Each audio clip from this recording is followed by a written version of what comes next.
Just 2 points to complement what you heard from the President and the Commissioner. On the economic situation and the outlook, the war in Ukraine and the humanitarian catastrophe there affects the European economy and the world economy, but the European economy more than the world economy, brings a lot of uncertainty also to financial markets. They are faced by the same uncertainty about future developments.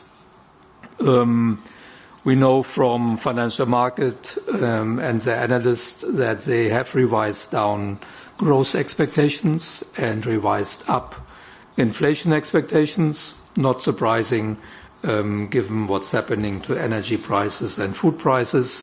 Also, markets, of course, take note that the terms of trade loss that we see in the context of the rising energy prices is now as big as the terms of trade loss that we faced in the early 70s, 50 years ago, during the first oil crisis.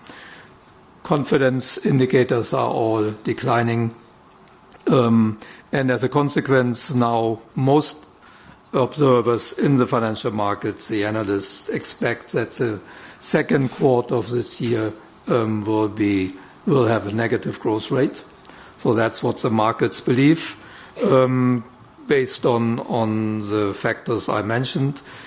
A negative second quarter growth rate, of course, does not mean that the year as a whole will be negative, the year 2022.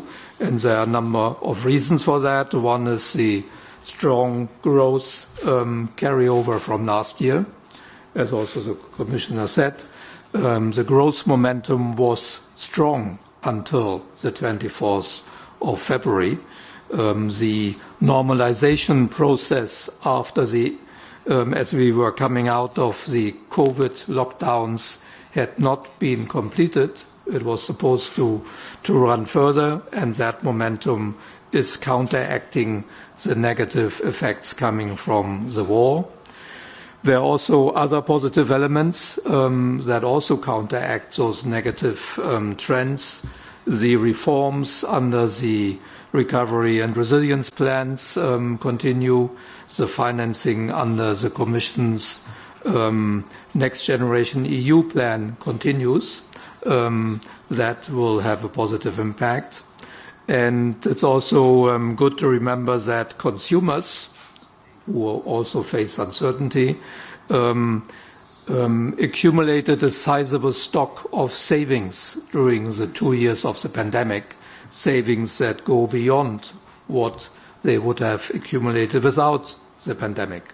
And this additional stock of savings amounts to 13% of household income in the euro area. So it's sizable and can cushion the decline in purchasing power that's caused by the energy prices. So it's not all bad. There are positive elements that counter these negative trends. On banking union, the President gave all the good reasons, important reasons why it is important to complete banking union. It would really strengthen the resilience of the monetary union. It would also strengthen the international role of the euro.